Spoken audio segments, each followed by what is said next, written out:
എല്ലാവർക്കും സുധർമാസ് physics class റൂമിലേക്ക് സ്വാഗതം. CBSE 12th ഫിസിക്സിൻ്റെ ടേം 1 എക്സാമിൻ്റെ മോഡൽ ക്വസ്റ്റ്യൻ പേപ്പേഴ്സ് ആണ് നമ്മൾ ഡിസ്കസ് ചെയ്യുന്നത്. ഓൾറെഡി CBSEൻ്റെ സാമ്പിൾ പേപ്പർ ഡിസ്കസ് ചെയ്ത് കഴിഞ്ഞു. അത് കഴിഞ്ഞിട്ട് നമ്മൾ അടുത്ത സെറ്റ് ഒരു ക്വസ്റ്റ്യൻ പേപ്പർ അതേ പാറ്റേണിൽ ബോർഡ് തന്നിട്ടുള്ള അതേ പാറ്റേണിലുള്ള ക്വസ്റ്റ്യൻ പേപ്പറാണ് നമ്മൾ ഡിസ്കസ് ചെയ്യുന്നത്. അപ്പം അതിൻ്റെ സെക്ഷൻ A നമ്മൾ ഓൾറെഡി ചെയ്ത് കഴിഞ്ഞു. അപ്പോൾ അത് കാണാത്ത കുട്ടികളുണ്ടെങ്കിൽ ഞാൻ ലിങ്ക് ഡിസ്ക്രിപ്ഷൻ ബോക്സിൽ കൊടുക്കാം, കാണുക. ഓക്കെ, നമ്മൾ ഇന്ന് ചെയ്യുന്നത് അതിൻ്റെ അതേ ക്വസ്റ്റ്യൻ പേപ്പറിൻ്റെ സെക്ഷൻ B ആണ്. ഓക്കെ, സെക്ഷൻ B എന്ന് പറയുന്നത് നമുക്ക് 26ാമത്തെ ക്വസ്റ്റ്യൻ തൊട്ടിട്ടാണ് തുടങ്ങുന്നത്. അപ്പം നമുക്കറിയാം ആദ്യത്തെ 20 ക്വസ്റ്റ്യൻ കറക്റ്റാണോ റോങ് ആണോ, ഏതായാലും ആദ്യം ആൻസർ ചെയ്യണ 20 എണ്ണം മാത്രമേ വാല്യുവേഷൻ എടുക്കുള്ളൂ. അതെപ്പോഴും ഓർമ്മിക്കുക. അപ്പം നമുക്ക് കോൺഫിഡൻ്റ് ആയിട്ടുള്ള 20 ആൻസേഴ്സ് തന്നെ എപ്പോഴും എഴുതാൻ ട്രൈ ചെയ്യാം. ഓക്കെ, അപ്പം ആദ്യത്തെ ക്വസ്റ്റ്യൻ എന്താണെന്ന് വെച്ചാൽ the distance between two charge particles is halved. How the force B affected.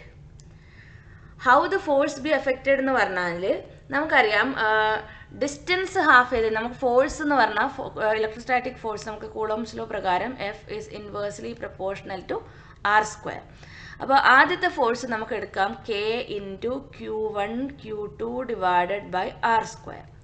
രണ്ടാമത് ആ ഡിസ്റ്റൻസ് മാറ്റിയപ്പോഴുള്ള ഫോഴ്സ് F2 ആയിട്ട് എടുത്താൽ K × Q1 Q2 divided by r²ന് പകരം distance between them is half, so r/2 the whole square.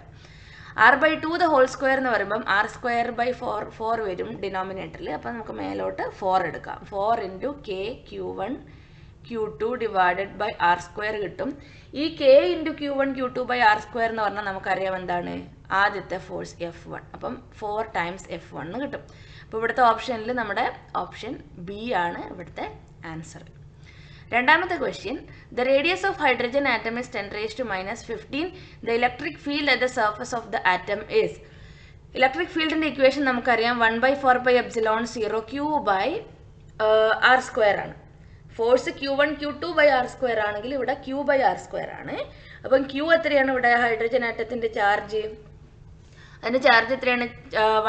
Charge of electron ആണ് അല്ലേ. അപ്പം 1.6 × 10⁻⁻19 ആണ് എന്ത് ഹൈഡ്രജൻ ആറ്റത്തിലുള്ള ചാർജ്. അതിൻ്റെ റേഡിയസ് തന്നിട്ടുണ്ട്. അപ്പം സർഫസ് ഹൈഡ്രജൻ ആറ്റത്തിൻ്റെ സർഫസിലേക്ക് എന്ന് പറയുമ്പോൾ അതിൻ്റെ ഡിസ്റ്റൻസ് എന്ന് പറയുന്നത് എന്താണ്? റേഡിയസ് ആണ്. അപ്പം അവിടെയുള്ള ഇലക്ട്രിക് പൊട്ടൻഷ്യൽ എത്രയായിരിക്കും? ന്യൂക്ലിയസിൽ നമ്മുടെ പ്രോട്ടോണിൻ്റെ ചാർജ് സർഫസിലേക്ക് ആ ഒരു ഡിസ്റ്റൻസ് r, അത് റേഡിയസ് ആയിട്ട് എടുത്തു കഴിഞ്ഞാൽ നമുക്ക് 1/4πε0 Q/r². Qന് 1.6 × 10⁻⁻19. 1/4πε0 നമുക്ക് ഡയറക്റ്റ് വാല്യൂ അറിയാം 9 × 10⁻9 ആണ്. അത് വെച്ച് ചെയ്യുമ്പോൾ നിങ്ങൾക്ക് ആൻസർ കിട്ടും 14.4 × 10⁻20 N/Coulomb. അപ്പോൾ ഇവിടുത്തെ ഓപ്ഷൻസ് എല്ലാം കൺഫ്യൂസിങ് ആണ്. അപ്പം നന്നായിട്ട് നോക്കണം. പോസിറ്റീവ് ആണോ നെഗറ്റീവ് ആണോ എല്ലാം നോക്കണം. ഇവിടെ 10⁻⁻15 സ്ക്വയർ വരുന്നുണ്ട്. അപ്പം 10⁻30 വരും മുകളിലേക്ക് പോകുമ്പോൾ. പിന്നെ ഇവിടെ ഒരു 9, ഇവിടെ ഒരു -19 വരുന്നുണ്ട്. അപ്പം -10 വരും. അപ്പോൾ 30 വരും. അപ്പോൾ 20. അപ്പോൾ 9 × 1.6 ചെയ്ത് 14.4 കിട്ടിയ 10⁻20 കിട്ടും. അതിലുള്ള ഓപ്ഷൻ ഏതാണെന്ന് നോക്കുക. അപ്പോൾ 14.4 × 10⁻20 N/Coulomb ആണ് എന്ത് ഇത് ഇവിടുത്തെ ആൻസർ. അടുത്ത question 8 small drops of equal size having radius of 2 mm are charged to 220 volt. Together they make a bigger drop. Calculate the potential of bigger drop. 8 small drops കൂടിയിട്ട് അതിൻ്റെ റേഡിയസ് 2 mm ആണ്. അതിനെ 220 വോൾട്ടിലേക്ക് charge ചെയ്തു. അതെല്ലാം കൂടിയിട്ട് ഒരു വലിയ drop ആക്കും. എന്നിട്ട് അതിൽ ആ വലിയ ഡ്രോപ്പിൻ്റെ പൊട്ടൻഷ്യൽ കാൽക്കുലേറ്റ് ചെയ്യാനാണ് പറയുന്നത്. അപ്പം ഇവിടെ നമ്മൾ ആദ്യം കണ്ടുപിടിക്കേണ്ടത് എന്താണെന്ന് വെച്ചാൽ നമ്മൾ ആ വലിയ ഡ്രോപ്പിൻ്റെ റേഡിയസ് എത്രയാണെന്ന് കണ്ടുപിടിക്കണം. അപ്പോൾ നമ്മൾ ഇവിടെ അപ്ലൈ ചെയ്യുന്ന കൺസെപ്റ്റ് എന്താണെന്ന് വെച്ചാൽ ഈ 8 ഡ്രോപ്പ് കൂടിയിട്ടുണ്ടാകുന്ന വലിയ ഡ്രോപ്പിനും 8 ഡ്രോപ്പും ആ വലിയ ഡ്രോപ്പും രണ്ടിൻ്റെയും വോള്യൂം സെയിം ആയിരിക്കും. അപ്പം വോള്യൂം എന്ന് പറഞ്ഞാൽ ഒരു സ്ഫെറിക്കൽ ഷേപ്പായിട്ട് നമ്മൾ കൺസിഡർ ചെയ്യാം ഡ്രോപ്സിനെ. അപ്പം 4/3πr³ ആണ് എന്ത് അതിൻ്റെ വോള്യൂം. അപ്പം 8 ഡ്രോപ്സ് 4/3πr³ വോള്യൂം ഉള്ളത് കൂടിയിട്ട് 4/3π ക്യാപിറ്റൽ R എടുത്തിരിക്കുന്നത് എന്തിനാണ്? ക്യാപിറ്റൽ R നമ്മുടെ വലിയ ഡ്രോപ്പിൻ്റെ. അങ്ങനെ ചെയ്ത് കഴിയുമ്പം ഈ 4/3π ക്യാൻസൽ ആവും.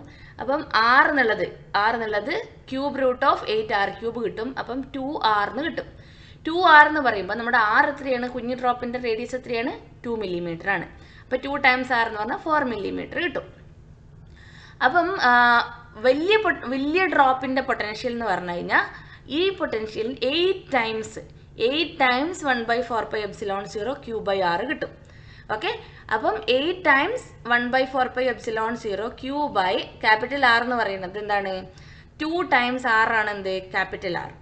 അതായത് വലിയ ഡ്രോപ്പിൻ്റെ റേഡിയസ് എന്ന് പറയുന്നത് 2 times the radius of small drops. അപ്പം അതിനെ നമ്മൾ അങ്ങനെ ചെയ്യുമ്പോഴേക്ക് 8 × 1/4πε0 q/2r എടുത്ത് കഴിയുമ്പം 8ഉം ആ 2ഉം കൂടിയും ക്യാൻസൽ ആയിട്ട് അവിടെ 4 വരും. അപ്പോൾ 4 × 1/4πε0 q/r എന്ന് കിട്ടും.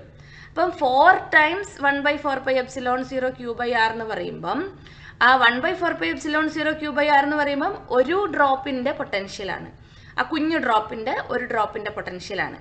അപ്പം ഈ 4 ടൈംസ് എടുക്കുമ്പോൾ 4 ടൈംസ് ആ ഒരു കുഞ്ഞു ഡ്രോപ്പിൻ്റെ പൊട്ടൻഷ്യൽ കിട്ടും. ആ കുഞ്ഞു ഡ്രോപ്പിൻ്റെ പൊട്ടൻഷ്യൽ എത്രയാണ് തന്നിരിക്കുന്നത്, 220 വോൾട്ട് ആണ്.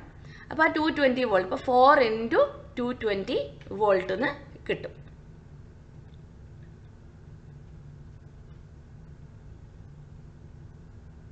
അപ്പം നമുക്ക് 880 വോൾട്ട് ആണ് എന്ത് അവിടെ ആൻസർ വരുന്നത്.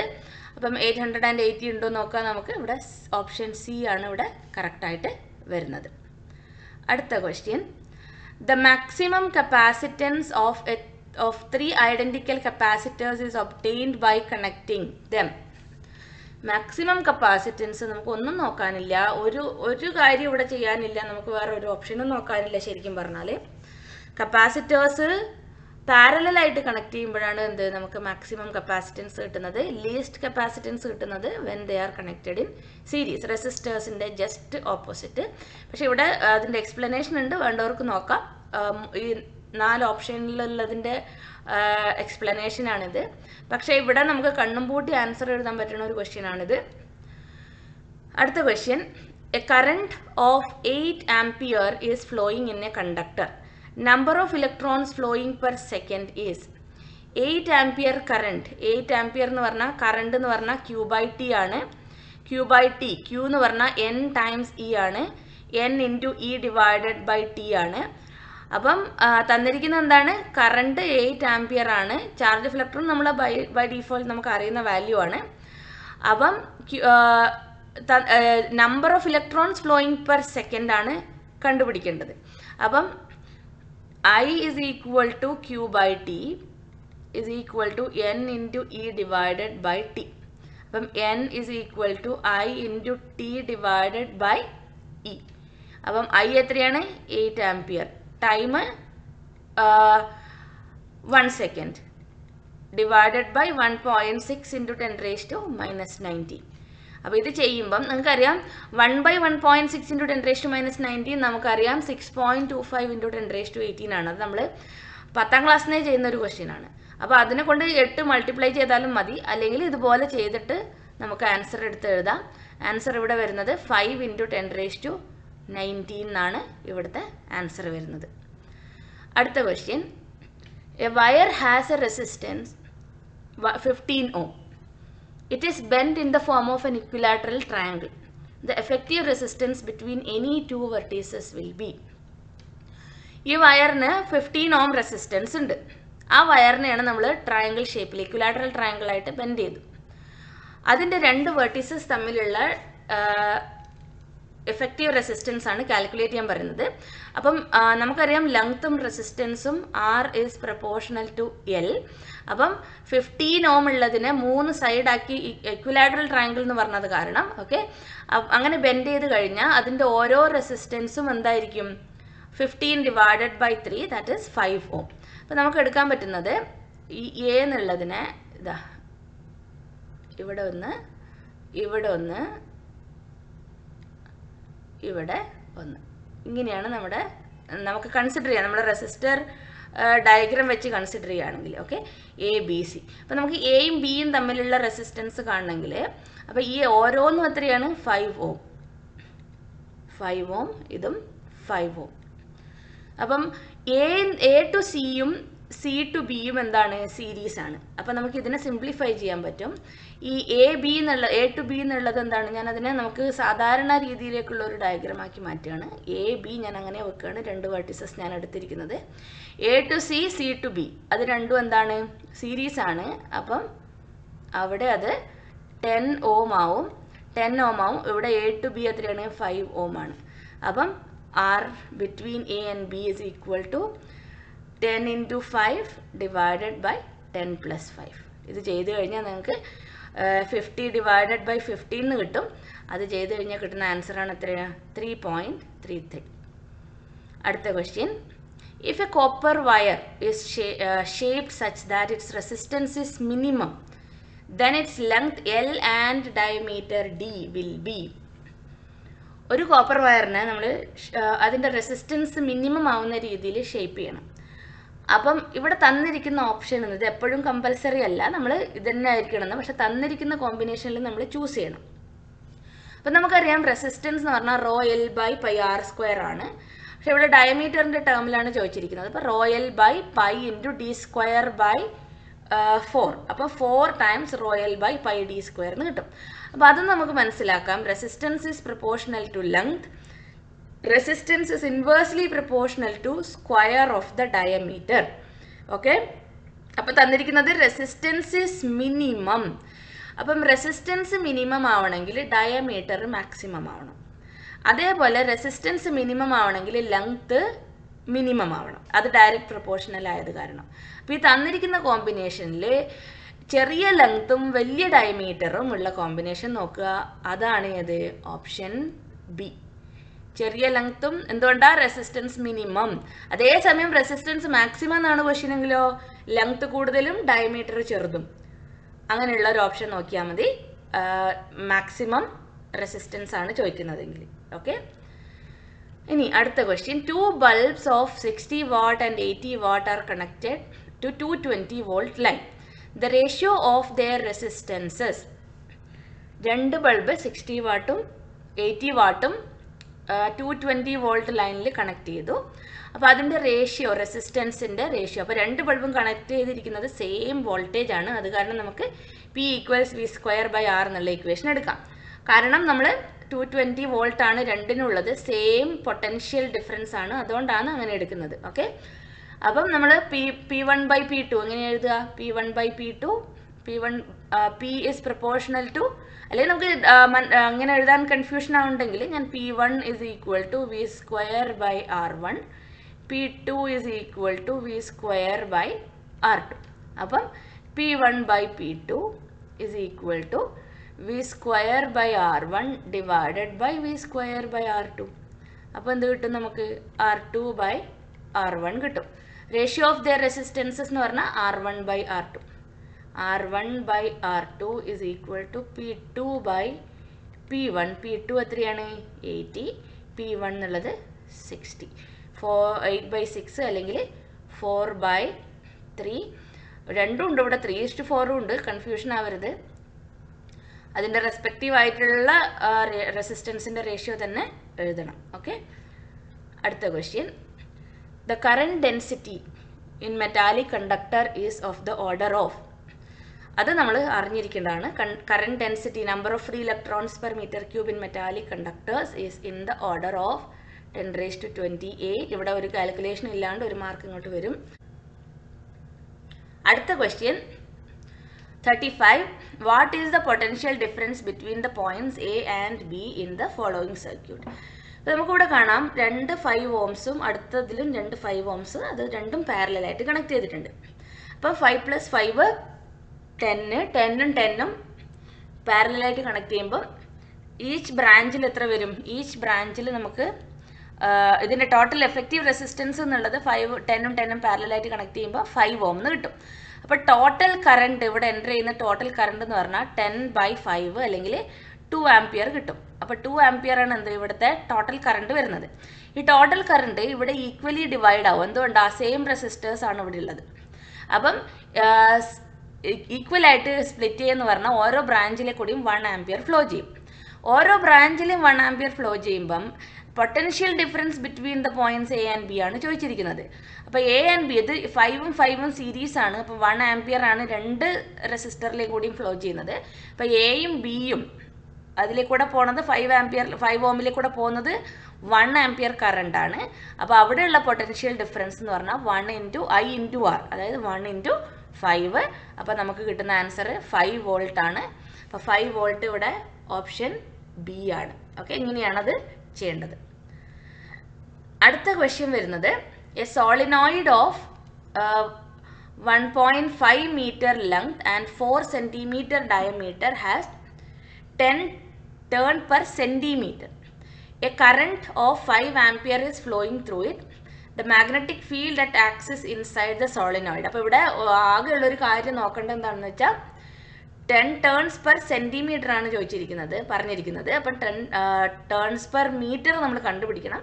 അപ്പോൾ 10 × 10⁻²2 ആണ് എന്ത്, ഒരു മീറ്ററിലുള്ള turns, number of turns per unit length. Okay, അപ്പം പിന്നെ നമ്മൾ ഡയറക്റ്റ് സബ്സ്റ്റിറ്റ്യൂഷൻ μ0 ni, μ0 എന്ന് പറഞ്ഞാൽ 4π × 10⁻⁻7, I എന്ന് പറഞ്ഞാൽ 5 ആംപിയർ തന്നിട്ടുണ്ട്, n എന്ന് പറഞ്ഞാൽ 10 × 10⁻²2. അപ്പോൾ നമുക്ക് ആൻസർ കിട്ടും 2π × 10⁻³ അവിടെ ഓപ്ഷൻ നമുക്ക് 2π × 10⁻³ ഗോസും തന്നിട്ടുണ്ട്. അപ്പോൾ ഇവിടെ നമുക്കറിയാം ടെസ്ലയാണ് ഇവിടുത്തെ യൂണിറ്റ്. അപ്പം നമുക്ക് 2π × 10⁻³ ടെസ്ല ആണ് ഇവിടുത്തെ ആൻസർ. മാഗ്നറ്റിക് ഫീൽഡ് ആണ് ചോദിച്ചിരിക്കുന്നത്. ഓക്കെ, അടുത്തത് A galvanometer of 100 ohm resistance gives full scale deflection for 10 milliampere current. To use it as an ammeter of 10 ampere range, the resistance of the shunt required is.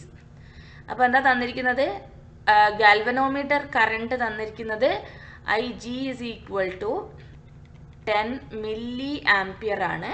അപ്പോൾ 10 × 10⁻³ amperes ആണ്. അങ്ങനെ പറയുമ്പോൾ 10⁻² ampere അല്ലെങ്കിൽ 0.01 ampere. പിന്നെ ഇത് നമ്മൾ convert ചെയ്ത് കഴിഞ്ഞാൽ പിന്നെ അങ്ങോട്ട് നമുക്ക് ഡയറക്റ്റ് സബ്സ്റ്റിറ്റ്യൂഷൻ ആണ്. അപ്പം ഷണ്ടിൻ്റെ ഇക്വേഷൻ IG × G/I - IG. അപ്പം IG എത്രയാണ്, 0.01 ആംപിയർ ആണ്. തന്നിരിക്കുന്ന റെസിസ്റ്റൻസ് ഗാൽവനോമീറ്റർ റെസിസ്റ്റൻസ് 100 ohms ആണ്. അപ്പോൾ അത് ചെയ്യുമ്പോൾ നിങ്ങൾക്ക് കിട്ടുന്ന ആൻസർ ആണ് എത്ര, 100 × 0.01 ഡിവൈഡഡ് ബൈ 10 - 0.01 ചെയ്ത് കഴിഞ്ഞാൽ 0.1 ohm കിട്ടും. അപ്പം 0.1 ohm എന്നുള്ളത് ഇവിടെ ഓപ്ഷൻ ബി. അടുത്ത question, the magnetic flux linked with a coil is given by an equation phi is equal to 5t² + 2t + 3. ഇതേ ടൈപ്പ് നമുക്ക് സാമ്പിൾ പേപ്പറിൽ ഉണ്ടായിരുന്നു.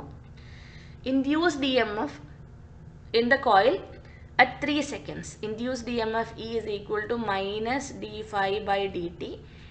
Derivative with respect to time.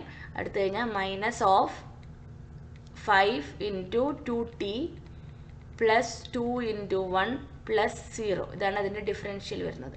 അപ്പം -10t + 2.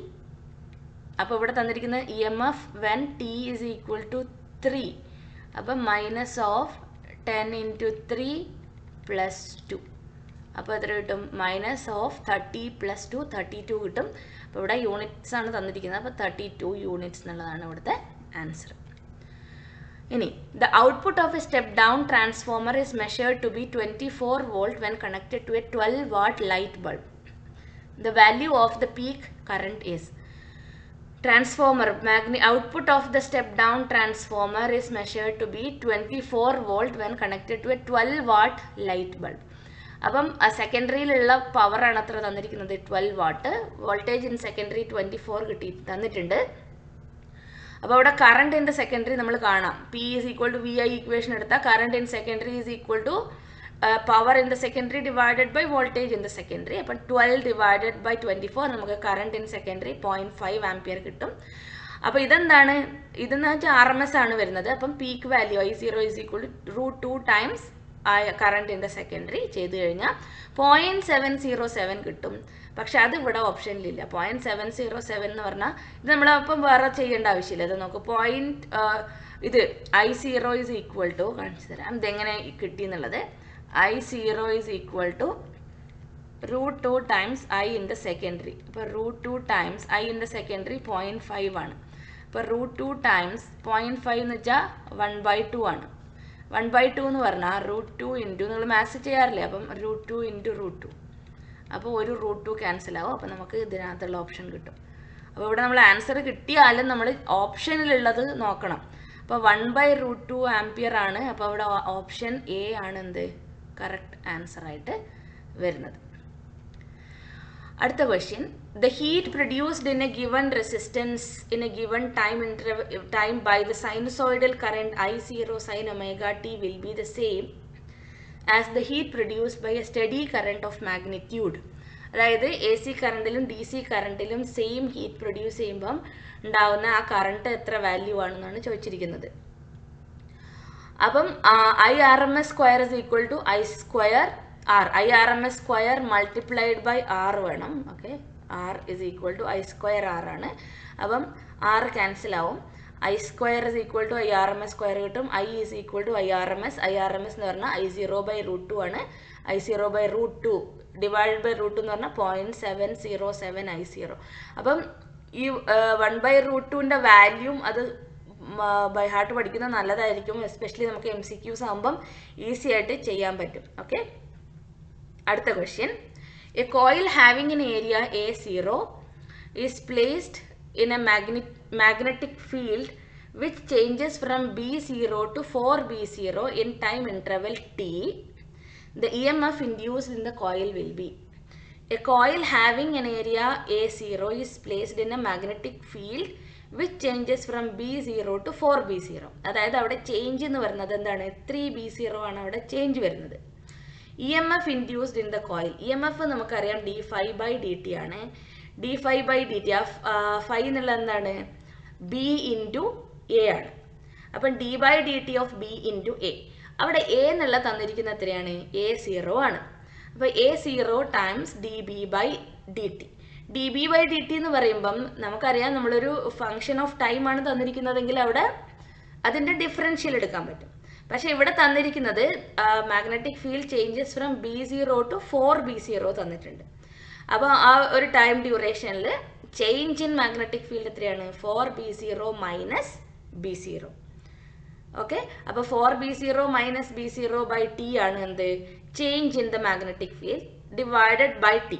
അപ്പം നമുക്ക് എത്ര കിട്ടും, 3 times A0 B0 divided by T. അത് ഓപ്ഷനിലുണ്ടോ നോക്കുക. 3 times A0 B0 by T. ഇതാ ഇവിടെ ഓപ്ഷൻ എ അതാണ്. അടുത്ത question, the time constant of an inductive coil is 2 × 10⁻³ seconds. When 60 ohm resistance is added in series, the time constant reduces to 9.5 × 10⁻³ seconds. Then inductance of the coil. ഇവിടെ inductance കണ്ടുപിടിക്കണം. ഇപ്പോൾ time constant എന്ന് പറഞ്ഞാൽ L/R ആണ്. അതെന്താണ്, 2 × 10⁻³ തന്നിട്ടുണ്ട്. അവിടെ നമ്മൾ 60 ഓം റെസിസ്റ്റൻസ് സീരീസ് ആയിട്ട് ആഡ് ചെയ്തപ്പോഴേക്ക് ടൈം കോൺസ്റ്റന്റ് എന്തായി, 9.5 × 10⁻³ ആയി. അതായത് സീരീസ് ആഡ് ചെയ്യുക എന്ന് പറഞ്ഞാൽ L/R + 60. അപ്പോൾ എന്തായി, 0.5 × 10⁻³ ആയി. അപ്പോൾ നമുക്ക് ഇവിടെ കണ്ടുപിടിക്കണം, ആദ്യം R കണ്ടുപിടിക്കണം. അപ്പോൾ R കണ്ടുപിടിക്കാൻ വേണ്ടിയിട്ട് ഈ രണ്ട് ഇക്വേഷനും ഡിവൈഡ് ചെയ്തു. ഡിവൈഡ് ചെയ്തപ്പോഴേക്ക് R + 60/R = 4 എന്ന് കിട്ടി. R + 60 = ഈ ആറിനെ അങ്ങോട്ട് എടുത്തപ്പോഴേക്ക് 4R എന്ന് കിട്ടി. അപ്പം 4R - R 3R. 3R = 60. R = 60/3 20 ohm എന്ന് കിട്ടി. അപ്പോൾ ആ ആറിൻ്റെ വാല്യൂ നമ്മൾ എവിടെ ഇടണം, ആ ആറിൻ്റെ വാല്യൂ നമ്മൾ ഈ ടൈം കോൺസ്റ്റന്റ് L/R എന്നുള്ളതിൽ ഇട്ട് കഴിഞ്ഞാൽ നമുക്ക് Lൻ്റെ വാല്യൂ കിട്ടും. അപ്പോൾ 20 × 2 × 10⁻³ കിട്ടും. അപ്പോൾ 40 × 10⁻³ ആണ്. അപ്പം അതവിടെ ഇല്ല, പക്ഷേ 40 മില്ലി ഹെൻറി എന്നുള്ള ഒരു ഓപ്ഷൻ ഇവിടെ തന്നിട്ടുണ്ട്. അപ്പം ഓപ്ഷൻ ബി ആണ് ഇവിടുത്തെ കറക്റ്റ് ആൻസർ. അടുത്ത question, a pure inductor of 15 milli henry is connected to a source of 220 volt. Find the inductive reactance and RMS current in the circuit if the frequency of the source is 50 Hz. Pure inductor of 15 milli Henry. അപ്പോൾ inductance തന്നിട്ടുണ്ട് 15 milli Henry. Voltage 220 volt ആണ്. Find the inductive reactance. Inductive reactance എന്ന് പറഞ്ഞാൽ എന്താ, omega L അപ്പം inductive reactance XL is equal to L omega or omega L. അപ്പം omega എന്നുള്ളത് എന്താണ് ഇവിടെ തന്നിരിക്കുന്നത്, ഹേർട്സിലാണ് തന്നിരിക്കുന്നത്, L into 2πf. അതാണ് ഇവിടെ 2πf into L എന്നിട്ടിരിക്കുന്നത്. ഇൻഡക്റ്റീവ് റിയാക്റ്റൻസ് കാൽക്കുലേറ്റ് ചെയ്യുമ്പം 4.71 ohms കിട്ടും. അപ്പം RMS current I is equal to V divided by inductive reactance. V എത്രയാണ്? 220 volt. ഇൻഡക്റ്റീവ് റിയാക്റ്റൻസ് കിട്ടിയിരിക്കുന്നത് 4.71. ഇവിടെ ഒത്തിരി സമയം കാൽക്കുലേഷൻ എടുക്കും, പക്ഷേ എന്നാലും നമുക്ക് ഡയറക്റ്റ് ആൻസർ കിട്ടുന്ന ഒരു ക്വസ്റ്റ്യൻ ആണ്. അപ്പം കാൽക്കുലേഷൻ ഈസി ഉള്ളവർക്ക് ഇത് ഓപ്റ്റ് ചെയ്യാൻ പറ്റുന്ന ഒരു ക്വസ്റ്റ്യൻ ആണ്. നമ്മൾ ഇക്വേഷൻ എല്ലാവർക്കും അറിയുന്ന ഇക്വേഷൻ ആയിരിക്കും ഇത് ചെയ്യും. കാൽക്കുലേഷനിൽ മാത്രം ഒന്ന് ശ്രദ്ധിച്ചാൽ മതി, കുറച്ച് ഡെസിമൽസ് ഒക്കെ വരുന്നത് കാരണം. അല്ലെങ്കിൽ ഇതിനെ കൊണ്ട് കുഴപ്പമൊന്നുമില്ല. അപ്പം 46.71 ആണ് എന്ത് ഇവിടുത്തെ ആൻസർ വരുന്നത്. അടുത്ത question. A current of 2 ampere flows in a coil when connected to a 10 volt DC source. If the same coil is connected to a 10 volt 50 by pi hertz AC source, a current 1 ampere flows in the circuit. The inductance of the coil is 2 ampere flows in a coil when connected to a 10 volt DC source. Same coil 10 volt 50 by pi hertz AC സോഴ്സുമായിട്ട് connect ചെയ്തിരിക്കുകയാണ്. അപ്പോൾ അതിൽ നമുക്ക് inductance of the കോയിലാണ് നമുക്ക് കണ്ടുപിടിക്കേണ്ടത്. അപ്പം നമുക്കറിയാം resistance calculate ചെയ്യാൻ V/I ആണ്. അപ്പം നമുക്ക് 5 ohms കിട്ടും. ഇംപിഡൻസ് എന്നുള്ളത് 10, ഇവിടെ 1 ആംപിയർ കറണ്ട് ആണ്. Same coil connected to 10 volt 5 by pi hertz AC source current 1 ampere. അപ്പോൾ ഇവിടെ ഇംപിഡൻസ് എന്ന് പറയുന്നത് 10 divided by 1 കൊടുത്തു കഴിഞ്ഞാൽ നമുക്ക് 10 ohm ആണ് അവിടെ ഇംപിഡൻസ് കിട്ടുന്നത്. കാൽക്കുലേറ്റ് ചെയ്യുന്നത് എന്താണ്? Inductance of the coil. അപ്പം റെസിസ്റ്റീവ് ആൻഡ് RL സർക്യൂട്ടിൻ്റെ ഇംപിഡൻസ് എന്നുള്ളത് √R² + L omega the whole square ആണ്. അപ്പം നമുക്ക് R² + omega L the whole square is equal to impedance square എന്ന് കിട്ടും. അപ്പോൾ ഇംപിഡൻസ് നമുക്ക് വാല്യൂ ഉണ്ട്. അപ്പോൾ 5² + omega L the whole square is equal to 10² കിട്ടും. അപ്പോൾ നമുക്ക് omega L സ്ക്വയർ ചെയ്ത് കഴിഞ്ഞാൽ 75. omega L is equal to 5√3 എന്ന് കിട്ടും. അപ്പോൾ അവിടെ തന്നെ നമുക്ക് ഒമേഗ അറിയില്ല, അപ്പോൾ പക്ഷെ ഫ്രീക്വൻസി തന്നിട്ടുണ്ട്. Omega is equal to 2πf, that is equal to 2π into f 50 by pi, that's equal to 100. അപ്പോൾ ഇതിനെ നമ്മൾ ഈ ഫസ്റ്റ് ഇക്വേഷനിൽ ഇട്ട് കഴിഞ്ഞാൽ നമുക്ക് ഒമേഗ 100 കിട്ടി. L അറിയില്ല, L ആണ് കാൽക്കുലേറ്റ്. അപ്പോൾ L is equal to 5√3 by 100 കിട്ടും. 5 അപ്പോൾ √3 by 20 ഹെൻറി. അപ്പോൾ √3 by 20 ഹെൻറി എവിടെയാന്ന് നോക്കാം. √3 by 20 ഹെൻറി എന്നുള്ളത് ഓപ്ഷൻ എ ആണ്. ഓക്കെ, ഓപ്ഷൻ എ ആണ് √3 by 20. ഇനി അടുത്തത് വരുന്നത് അടുത്ത സെറ്റ് ഓഫ് ക്വസ്റ്റ്യൻസ് വരുന്നത് റീസണിങ് ആൻഡ് അസേർഷൻ ആണ്. ഇവിടെ കൃത്യമായി നോക്കണം. തന്നിരിക്കുന്നത് 4 ഓപ്ഷൻസ് ആണ്. ഇപ്പോൾ 2 സ്റ്റേറ്റ്മെൻറ്റ്സ് തന്നിട്ടുണ്ടാവും, റീസണും അസേർഷനും പറഞ്ഞിട്ട്. അപ്പം ഓപ്ഷൻ എ ആണെങ്കിൽ both A and reason are true. Reason are is the correct explanation of A. B ആണ് നിങ്ങൾ ചൂസ് ചെയ്യുന്നതെങ്കിൽ എന്തായിരിക്കണം? Both assertion and reason are true, but reason is not the correct explanation of assertion A. C ആണ് എടുക്കുന്നത്. Assertion A is true, reason is false. Assertion A is false, reason is true. അപ്പോൾ കൃത്യമായിട്ട് നോക്കണം, നന്നായിട്ട് വായിച്ചിട്ട് answer എഴുതണം. ഈ reasoning assertion questions തെറ്റാൻ chance കൂടുതലുള്ള ക്വസ്റ്റ്യൻസ് ആണ്. പക്ഷെ ഒന്ന് ശ്രദ്ധിച്ചാൽ നമുക്ക് ഈസി ആയിട്ട് എടുക്കാനും പറ്റും. അതിലുള്ള ഫസ്റ്റ് ക്വസ്റ്റ്യൻ ആണ്, electric field is always normal to equipotential surfaces and along the direction of decreasing order of potential. അതിൻ്റെ റീസൺ കൊടുത്തിരിക്കുന്നത് negative gradient of electric potential is electric field. അപ്പോൾ ഇവിടെ എന്താണ്? ഇത് രണ്ടും കറക്റ്റാണ്. അതേസമയം എന്താണ്? Reason is the correct explanation of A ആണ്. അപ്പോൾ ഇതിൻ്റെ ഓപ്ഷൻ എ ആണ് നമുക്ക് കറക്റ്റ് ആയിട്ട് ചൂസ് ചെയ്യാൻ പറ്റുന്നത്. അടുത്ത question, electrons are transferred from lower potential region to higher potential region. Material which loses electron has positive charge and material which gains electron has negative charge. അപ്പോൾ എന്താണ്? Electron has negative charge and move towards the higher potential.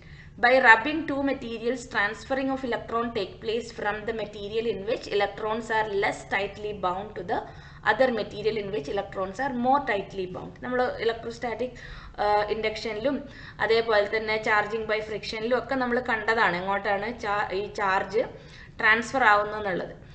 Material lost electrons becomes positively charged and materials gains electrons becomes negatively charged. So both assertion and reason are true. Reason is also the correct explanation for assertion. അപ്പോൾ ഇത് രണ്ടും correct ആണ്. Reason അതിൻ്റെ explanation കൂടിയാണ്. അത് കാരണം നമുക്ക് option എയിലേക്ക് പോവാം. അടുത്ത question, Kirchhoff's junction rule is applicable for any number of lines meeting at A point in N electric circuit. Correct ആണ്. When there is a flow of steady current, then there is no accumulation of charge at the junction. അത് കാരണമാണ് എന്ത് current reaching the junction is equal to current leaving the junction എന്ന് പറയുന്നത്. അപ്പം ഇവിടെ നമ്മൾ രണ്ട് സ്റ്റേറ്റ്മെൻറ്റ്സും കറക്റ്റ് ആണ്. Second explanation, the reason is correct explanation for the first assertion. അപ്പം നമുക്ക് ഇവിടെ നമുക്ക് ഓപ്ഷൻ എയിലേക്ക് പോവാം. അടുത്തത്, magnetic field interacts with moving charge only.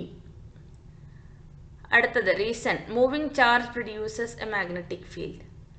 അപ്പം നമുക്കറിയാം magnetic field interacts with a moving charge. Moving ചാർജാണ് എന്ത് മാഗ്നറ്റിക് ഫീൽഡ് ക്രിയേറ്റ് ചെയ്യുന്നത് അല്ലേ.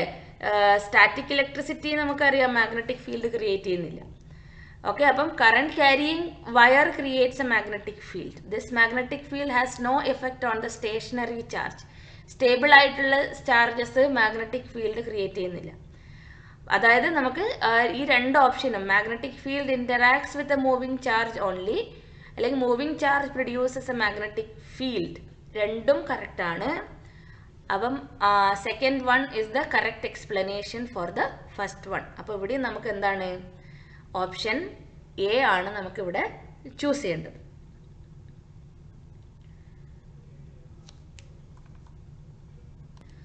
ഇനി സെക്ഷൻ ബിയിലെ last question, assertion, an alternating current does not show any magnetic effect. Reason, alternating current changes direction with time. Alternating current changes direction with time, okay. Alternating current does not show any magnetic effect. Alternating current no magnetic effect of current ഉണ്ട്.